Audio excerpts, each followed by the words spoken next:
الحمد لله رب العالمين والصلاة والسلام على أشرف الأنبياء والمرسلين وعلى آله وصحبه أجمعين أما بعد فأعوذ بالله من الشيطان الرجيم بسم الله الرحمن الرحيم قل إن كنتم تحبون الله فاتبعوني يحببكم الله ويغفر لكم ذنوبكم والله غفور رحيم. وعن انس رضي الله تعالى عنه عن النبي صلى الله عليه وسلم قال: ثلاث من كن فيه وجد حلاوة الإيمان: أن يكون الله ورسوله أحب إليه مما سواهما، وأن يحب المرء لا يحبه إلا لله،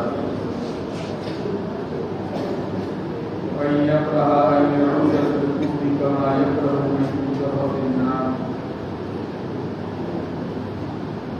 أو كما قال صلى الله عليه وسلم.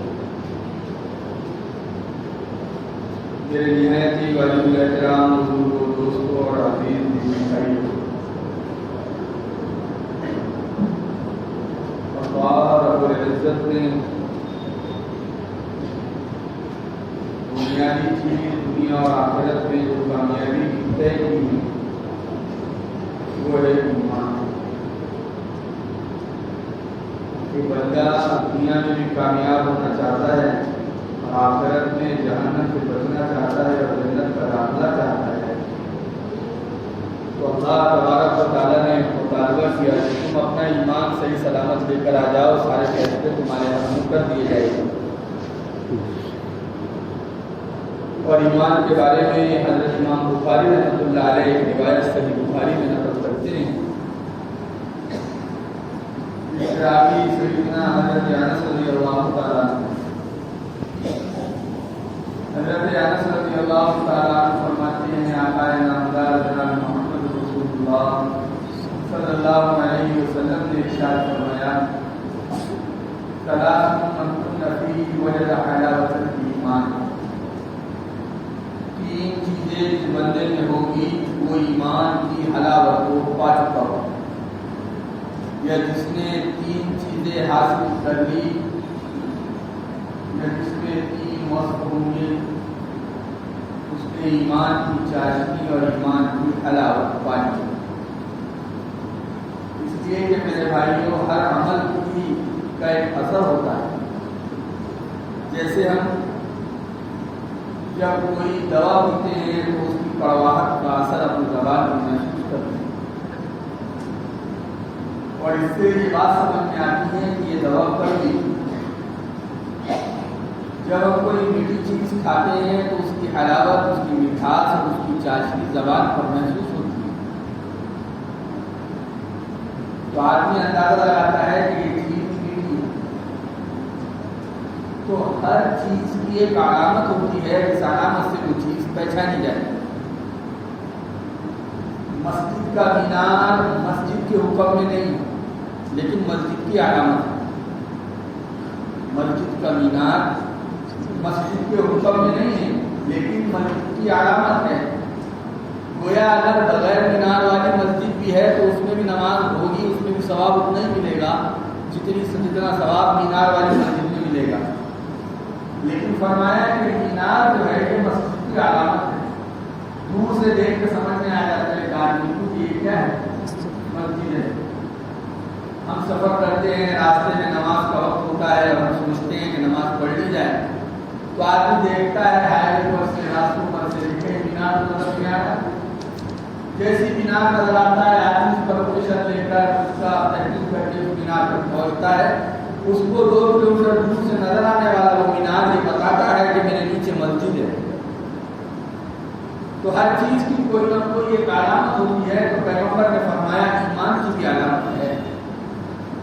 کیسے پتہ کریں گے میرے اندر ایمان ہے، آپ کے اندر ایمان ہے؟ قربان جاؤ نبی اکرم پیارے آقا جناب محمد رسول اللہ صلی اللہ علیہ وسلم کی ذات پر آپ نے فرمایا: ثلاث من كن فيه وجد حلاوة الإيمان. جس میں 3 باتیں ہوں گی اور جس نے 3 باتیں حاصل کر لی گویا اس نے ایمان کی چاشنی اور مٹھاس کو حاصل کر لیا۔ تو کیا ایمان کی بھی چاشنی ہوتی ہے؟ کیا ایمان کی بھی مٹھاس ہوتی ہے؟ کیا ایمان کی بھی لذت ہوتی ہے؟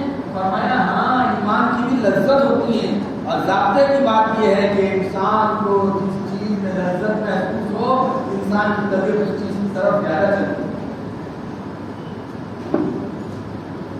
انسان کو اللہ تعالیٰ نے بنایا ہی ایسا ہے۔ تو اب ایمان کی حلاوت کیا ہے اور ایمان کی حلاوت کیسے محسوس ہوگی؟ علامہ نووی رحمہ اللہ صحیح مسلم کی شرح جنہوں نے لکھی ہے، انہوں نے کہا ہے کہ ایمان کی حلاوت یہ ہے کہ ایک بندے کو حالات میں دین پر جمنے میں مزہ آئے، حالات پر دین میں جمنے پر مزہ آئے۔ ایک بندے پر فاقہ آیا ہوا ہے اور اسے آسانی کے ساتھ حرام کے حکم میں مل سکتے ہیں، لیکن اس کو فاقے میں مزہ آ رہا ہے، لیکن اس کا ہاتھ حرام کی طرف نہیں بڑھ رہا ہے۔ فرمایا اللہ اس کے رسول کے لیے، ان کی رضامندی کے لیے اور جہنم سے بچنے کے لیے حرام کی طرف ہاتھ نہیں بڑھا رہا ہے، اور یہ کہہ رہا ہے نہیں مجھے سوکھے ٹوٹے کافی ہے اور مجھے فاقہ میں مزہ آ رہا ہے۔ آج میں کیا ہوا؟ کل میدان قیامت میں اس کے بڑے اجر ملنے والے ہیں۔ فرمایا اس نے یہ ہے جو بندہ اندر سے ایمان کی مٹھاس کو محسوس کرتا ہے۔ کئی واقعات حضرات صحابہ کے ایمان کے مٹھاس اور ایمان کے لذت کے احادیث کی کتابوں میں موجود ہے۔ یرموک کی لڑائی میں فرماتے ہیں صحابی میں اپنے چچا دار بھائی کو ڈھونڈتے ہوئے نکلا تو کیا دیکھتا ہوں تو زخمیوں میں پڑے ہوئے ہیں۔ میں نے انہیں پانی پیش کرنا چاہا، بازو والے سے آواز آئی، چچا دار بھائی نے کہا پہلے ان کو پلا دو۔ فرماتے میں ان کے پاس گیا تو اس کے بازو والے سے آواز آئی مجھے بھی پانی دو۔ انہوں نے کہا کون پہلے انہیں پلا دو۔ فرماتے کہ میں ان کے پاس پہنچا تو پہنچتے ان کا دم تو نکل چکا تھا۔ جب واپس دوسرے کے پاس آیا کیا دیکھتا ہوں ان کا دم نکل چکا تھا۔ جب اپنے چچا دار بھائی کے پاس آئے یرموک کی لڑائی میں تو دیکھا کہ وہ شہید ہو چکے تھے۔ فرمایا کہ حالت جنگ میں جان نکلنے کو ہے لیکن اپنے بھائی سے پہلے پانی پینا گوارا نہ کیا، میرا بھائی مجھ سے پہلے پیے۔ فرمایا یہی تو ایمان کی لذت ہے کہ اپنے ایمان والے بھائی کو اپنے اوپر ترجیح دینا اور یہ کہنا نہیں پہلے میرے بھائی کا نام۔ یہ ایمان کی لذت کی علامت ہے۔ ضرورت مجھے بھی ہے، ضرورت تجھے بھی ہے، میں اپنے آپ پر تجھے ترجیح دے دوں اور تجھے وسیلہ دے دوں۔ فرمایا یہ ایمان کی حلاوت، یہ ایمان کی لذت ہے، یہ کیفیت صحابہ کی تھی۔ آج ہمارا حال یہ ہے، کیا پانی دوسرے کو پلا دے، دوسرے کو چیزیں بھی ہے، کیا دوسرے کو 2 روپے کھلا دے بلکہ دوسرے کی حل کرنے کے چکر میں رہتے ہیں، کیا دوسرے کے لیے ہم راستہ کشادہ کر رہے ہیں، ہم تو دوسرے کی پناہ کوئی اپنے گھر کے اندر لینے کے چکر میں رہتے ہیں۔ ہم لوگ کہتے ہیں کہ انا احب یا رسول اللہ، ہمارے اللہ کے رسول اللہ سے بڑی محبت کرتے ہیں، غیروں کہتے ہیں نہیں میرے سے محبت کی علامت ہے اور وہ یہ ہے اللہ نے جس چیز سے منع کیا اس سے رک جاؤ، تو کرنے کو کہا وہ کرو، ورنہ یہی تو محمد صلی اللہ علیہ وسلم سے محبت کی علامت ہے۔ تو ایمان کی علامت یہ ہے۔ ابو طلحہ انصاری مزہ آ رہا ہے شہید ہونے میں، جان دینا آسان کام نہیں ہے، بولنا بہت آسان ہے۔ جان دینا آسان کام نہیں ہے لیکن بولنا آسان ہے۔ لیکن صحابہ ایمان کی لذت اور ایمان کی حلاوت کو بات کیے ہوئے احساس ہو چکا تھا تو انہیں جان دینے میں بھی مزہ آتا تھا۔ جب ایمان کی لذت آدمی اپنے دل میں محسوس کرتا ہے تو اسے جان کر دینا آسان ہو جاتا ہے، اسے ایمان کے مقابلے پر آنے والی چیزوں کو چھوڑنا آسان ہو جاتا ہے۔ ایمان اور یقین کے مقابلے پر آنے والے کیفیتوں کو وہ چھوڑ دیتا ہے، سامان کو چھوڑ دیتا ہے، پھر اسے اللہ کے لیے ذلیل ہونے میں بھی مزہ آتا ہے، پھر اس کے لیے حلال کے ٹکڑے نہ ملنے پر فاقے کرنے میں مزہ آتا ہے، لیکن وہ حرام کی طرف ہاتھ نہیں بڑھاتا۔ حضرت ابو طلحہ انصاری رضی اللہ تعالیٰ عنہ ایک نو والد آیا، فرمایا کون ہے اس مہمان کی مہمان نوازی کرنے والا؟ اللہ کے نبی صلی اللہ علیہ وسلم نے اپنے ازواج مطہرات کے گھروں میں تحقیق کے لیے بھیجا کہ جاؤ دیکھ کر آؤ میرے گھروں میں سے کسی بیوی کے پاس میں کھانا ہے. گئے دیکھا کہ کسی گھر میں بھی کھانا نہیں. واپس آئے. اللہ کے نبی نے کہا کہ آپ کے 9 گھر 11 بیویاں تھیں. 9 بیویاں بیک وقت آپ کے افریقہ میں موجود تھی. 2 کا انتقال ہو چکا. 9 گھروں میں ایک گھر میں بھی نبی کے کھانا نہیں تھا. ایک چیز ہم کھا لیں. اندازہ لگائی. فاقہ مسکدو. لیکن ان فاقوں میں ایمان کا معیار اور ایمان کا کی حالت اور کیفیت یہ تھی کہ ان حال میں بھی اللہ کا شکر ادا کرتے. ہمارے یہاں حالات کا معیار یہ ہے کہ 3 دن گوشت نہ آئے دال بن جائے تو ہم کتنے حالات میں چل رہے ہیں. 3 دن سے دال کھا رہے ہیں. اور صحابہ کے حالات کا معیار یہ تھا کہ 2 مہینے فاقے سے چولہا چلتا کھجور پر اور پانی پر گزارا کرتے.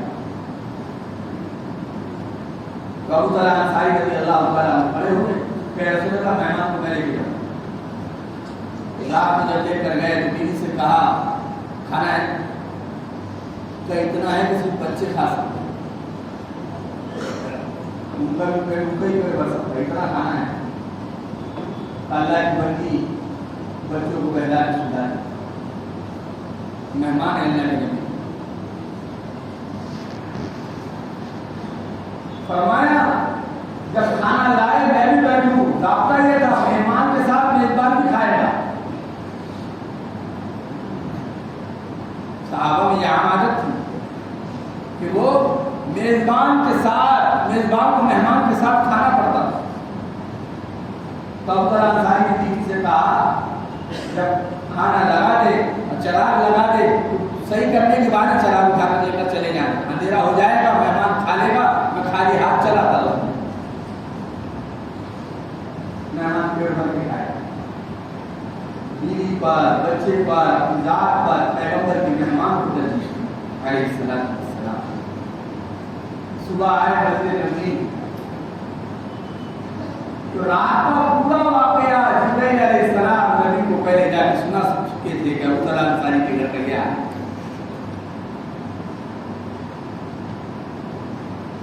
وَيُؤْثِرُونَ عَلَىٰ أَنفُسِهِمْ وَلَوْ كَانَ بِهِمْ خَصَاصَةٌ. قرآن کی آیت نازل ہوئی. فرمایا کہ یہ وہی لوگ ہیں جو ضرورت کے باوجود خود اپنے آپ پر دوسروں کو ترجیح دیتے ہیں. فرمایا ابو طلحہ انصاری نے یہ عمل کیوں کیا؟ جبکہ آدمی اپنے بچوں کے سامنے ہتھیار ڈال دیتا ہے. آدمی خود بھوکا رہ سکتا ہے لیکن خود کے بچوں کو بھوکا دیکھنا گوارا نہیں کرتا. ابو طلحہ انصاری نے پیغمبر کے مہمان پر یہ بھی گوارا کر دیا. پتہ چلا صحابہ نے ایمان کی حلاوت اور ایمان کی لذت پالی تھی. اس لیے اللہ اس کے رسول کے حکم پر ہر چیز کا قربان کرنا آسان تھا. ابھی حالات چل رہے ہیں ان کے نبی اکرم صلی اللہ علیہ وسلم سے محبت کرنے پر اور اظہار محبت پر جرم قرار دیں. ساری سوشل میڈیا بھری پڑی ہے لیکن سب الفاظوں سے بھرے پڑے. اصل اوریجنٹی اصلیت کیفیت اصل کہاں ہے؟ کتنے لوگوں نے نیت کی کہ آپ کے بعد رمضانیاں نہیں کاٹیں گے. کتنے لوگوں نے نیت کی کہ آپ کے بعد ہم نمازیں نہیں چھوڑیں گے. ایسے کتنے لوگوں نے نیت کی کہ آپ کے بعد ہم چھوٹی سی چھوٹی سنت پر عمل کریں گے.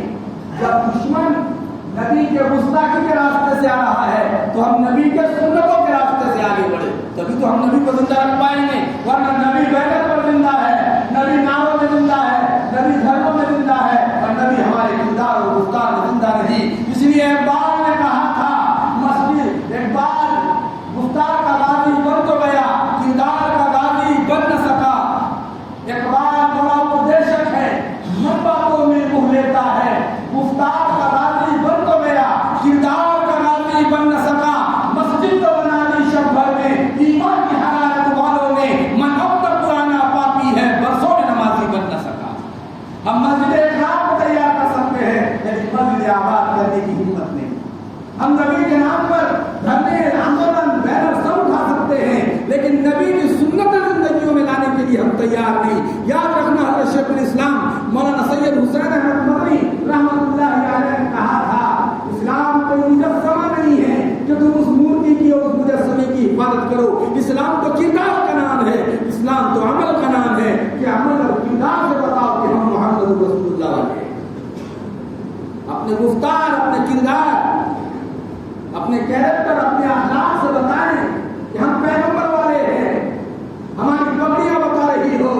کہ ہم پیغمبر والے ہیں، ہماری داڑیاں بتا رہی ہو ہم پیغمبر والے ہیں، ہمارا لباس بتا رہا ہو ہم پیغمبر والے ہیں، ہماری تجارت بتا رہی ہو ہم پیغمبر والے ہیں، ہمارے معاملات بتا رہے ہو ہم پیغمبر والے ہیں، ورنہ یاد رکھنا جتنی محبت میرے اوپر ہم کر رہے ہیں، ابو طالب نے حالت کفر میں اس سے زیادہ محبت کی۔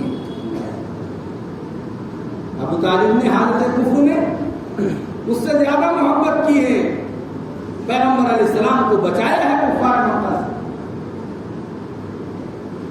اس لیے پیغمبر علیہ السلام نے فرمایا ثلاث من کن فیہ وجد حلاوۃ الایمان، جس میں 3 چیزیں ہوں گی گویا اس نے ایمان کی حلاوت اور چاشنی کو پا لیا۔ پہلی چیز فرمائی ان یکون اللہ ورسولہ احب الیہ مما سواہ، سب سے زیادہ محبت اللہ اور اس کے رسول سے ہونا چاہیے۔ کائنات میں سب کی محبت اس کے بعد ہے، پہلی محبت اللہ کی، پہلی محبت اللہ کی، دوسری محبت رسول اللہ۔ کیوں؟ اس لیے کہ اللہ کے حکم کو جس طریقے پر ادا کیا جائے گا وہ پیغمبر کا طریقہ ہے، اور اللہ کے بعد جس ذات کا مقام ہے وہ پیغمبر کا مقام ہے۔ یہ دونوں کی محبت ہمارے پاس ہر چیز پر غالب ہو۔ صحیح بخاری میں موجود ہے، حضرت عمر فاروق رضی اللہ تعالیٰ عنہ اللہ کے نبی علیہ السلام کے پاس آ کر کہنے لگے یا رسول اللہ، مجھے ہر چیز سے زیادہ آپ سے محبت ہے سوائے اپنی جان کی۔ کیا کہہ رہے حضرت عمر فاروق؟ غور سے سننا۔ فرمایا کہ مجھے ہر چیز سے زیادہ محبت ہے آپ سے سوائے میری جان کے، یعنی مطلب یہ ہے حضرت عمر یہ کہہ رہے تھے یا رسول اللہ، مجھے میری بیوی سے زیادہ، میرے بچوں سے زیادہ، میرے مال سے زیادہ، میرے والدین سے زیادہ، جتنی کائنات میں چیزیں سب سے زیادہ مجھے آپ سے محبت ہے، لیکن آپ سے زیادہ مجھے اپنی جان سے محبت ہے۔ اللہ کے نبی نے فرمایا عمر ایمان کامل نہیں ہوگا۔ روایت میں ہے حضرت عمر رضی اللہ تعالیٰ تھوڑی دیر سر جھکا کے کیوں بیٹھے، دل کی کیفیت بدل گئی، پھر کہا یا رسول اللہ میری جان سے بھی زیادہ مجھے آپ سے۔ نبی نے ایک جملہ فرمایا الآن یا عمر، ہاں اب ٹھیک ہے عمر، میرا ایمان کامل ہو چکا، اس کی جان سے زیادہ۔ بولو تو جان، میں نے کہا جان بہت بڑی چیز ہے، انسان کا بولنا آسان ہے، دینا مشکل ہے۔ اس لیے حضرت عمر کو نبی کے لیے جان دینا آسان تھا۔ کیوں؟ نبی کی ذات ان کی جانوں سے بھی اوپر تھی، صحابہ کی جان، نبی کی جان صحابہ کی جانوں سے بھی افضل تھی صحابہ کے نزدیک، اور یہ دل میں پیوست ہو چکی تھی۔ حضرت عمر رضی اللہ تعالیٰ جیسے جلیل القدر صحابی، نبی نے فرمایا اب جان کا مطلب کیا ہے کہ جان سے زیادہ چاند، مال سے زیادہ چاند۔ اس کا مطلب یہ ہے کہ ایک تقاضا نبی کا آیا، ایک تقاضا اپنی جان کا آیا، فرمایا نبی کے تقاضے کو اہمیت دیں گے، جان کو تو ایک طرف رکھ دیں گے۔ ایک تقاضا بچوں کا آیا، ایک تقاضا پیغمبر کی طرف سے آیا، فرمایا بچوں کے تقاضے کو دبا دیں گے، پیغمبر کے تقاضے کو اٹھا دیں گے۔ فرمایا ایک تقاضا تجارت کا آیا، دوسرا تقاضا پیغمبر کا آیا، فرمایا پیغمبر کے تقاضے کو اٹھا دیں گے، تجارت کے تقاضے کو دبا دیں گے۔ کیوں؟ تو فرمایا کہ ان لا یؤمن احدکم، پیغمبر فرماتے ہیں حتی اکون احب الیہ من والدہ وولدہ والناس اجمعین، وہ شخص مومن کامل نہیں ہو سکتا جو جس کے نزدیک پیغمبر علیہ السلام اور اس کے والدین، اس کے اولاد اور کائنات میں سارے لوگوں سے زیادہ محبوب نہ ہو۔ اس لیے میرے بھائیوں فرمایا ایمان کی حلاوت وہ پائے گا جس میں یہ بات ہو کہ وہ پہلی محبت اللہ سے کرتا ہو، اور اللہ سے محبت کا تقاضا یہ ہے کہ اذان کان میں پڑ رہی ہے اور ہمارے قدم مسجد کی طرف اٹھ رہے ہیں، اذان کانوں میں پڑ رہی ہے اور ہم اذان کا جواب دے رہے ہیں۔ یہاں سے بات شروع ہوتی ہے کہ جیسے مؤذن اذان دے رہا ہو، ہم کسی بھی کام میں لگے ہوئے ہو، فرمایا توجہ کے ساتھ اذان کا جواب دے، اور اذان کا جواب ہے کہ حالانکہ کہ ہمارے سارے کام جاری رہتے، بات چیت جاری رہتی۔ سب سے بڑی دعوت، علماء نے عجیب بات لکھی اس کی ذیل میں، جو بندہ اہتمام کے ساتھ اذان کا جواب دے گا، اور اذان کے جواب دو ہے، ایک ہے جواب قولی، ایک ہے جواب عملی۔ جواب قولی سنت ہے، جواب عملی واجب ہے۔ کیا مطلب یہ ہے جب مؤذن کہے اللہ اکبر اللہ اکبر، ہم سارے کے سارے کام کو چھوڑ کر کہیں اللہ اکبر اللہ اکبر۔ جیسے مؤذن اذان دہرا رہا ہے، ہم بھی اذان کے جواب میں وہی کلمات دہراتے رہے، اور جب مؤذن کہے حی علی الصلاۃ و حی علی الفلاح تو ہم اس کے جواب میں حوقلتین یا لا حول ولا قوت الا باللہ کہیں۔ اور جب مؤذن اذان ختم کر دے تو نبی اکرم صلی اللہ علیہ وسلم پر درود پڑھے۔ اب درود پڑھنا کوئی لمبا چوڑا ضروری نہیں، چھوٹا درود بھی ہم پڑھ سکتے ہیں۔ صلاۃ و سلام علی رحمۃ للعالمین، اللہم صلی علی محمد وعلی آل محمد یا صلی اللہ علیہ وسلم۔ اور اس کے بعد اذان کے بعد کی دعا پڑھے، اللہم رب هذه الدعوۃ التامہ والصلاۃ القائمہ وآت محمد الوسیلۃ والفضیلہ وابعثه مقاما محمودا الذی وعدته انک لا تخلف المیعاد۔ علماء نے لکھا ہے جو بندہ اہتمام کے ساتھ اذان کا جواب دے گا، اللہ مرنے سے پہلے اس کو بڑے گھر بیت اللہ کی زیارت نصیب فرمائے گا۔ کیوں؟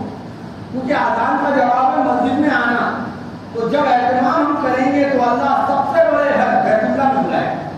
جب ہم یہاں جواب دے کر آئیں تو یہ ہوا جواب قولی اذان کا جو سنت ہے، اور جواب عملی جو واجب ہے وہ کیا ہے؟ فرمایا اذان سننے کے بعد جواب دینا اور قدم کو مسجد کی طرف اٹھانا اور چلنا واجب ہے نماز کے لیے آنا۔ تو سب سے بڑی محبت کیا ہے؟ فرمایا جس کے اندر تین چیزیں ہو وہ ایمان کی چاشنی اور حلاوت کو پا چکا ہے۔ فرمایا کیا کرو گے؟ اذان کا جواب دینا، یہ اللہ کا حکم، اللہ کا پسندیدہ امر ہے۔ اور فرمایا کہ نماز اللہ کے لیے ہے۔ قرآن کریم میں اللہ نے حضرت موسیٰ علیہ السلام سے فرمایا تھا وَأَقِیمُوا الصَّلَاةَ لِذِکْرِی، موسیٰ میری یاد کے لیے نماز قائم کر۔ اللہ نے قرآن میں فرمایا یا ایھا الذین آمنوا اقیموا الصلاۃ، اے ایمان والو نماز قائم کرو۔ ہم سورۃ التحیات میں پڑھتے ہیں التحیات للہ والصلوات والطیبات، تمام قولی عبادتیں، تمام بدنی عبادتیں اور تمام مالی عبادتیں اللہ کے لیے ہے۔ میرے بھائیوں یہ عمل اللہ کے لیے ہے۔ اگر اذان کے جواب کے بعد ہمارے قدم مسجدوں کی طرف اٹھ رہے ہو، تاجر تجارت چھوڑ رہا ہو، زارع کسانی چھوڑ رہا ہو، ملازمت چھوڑ رہا ہو، ہم ہر اچھے کام کو چھوڑ کر مسجد کی طرف بڑھ رہے ہیں، تو یہ اس بات کی علامت ہے کہ میرے دل میں کائنات میں سب سے زیادہ محبت اللہ کی ہے۔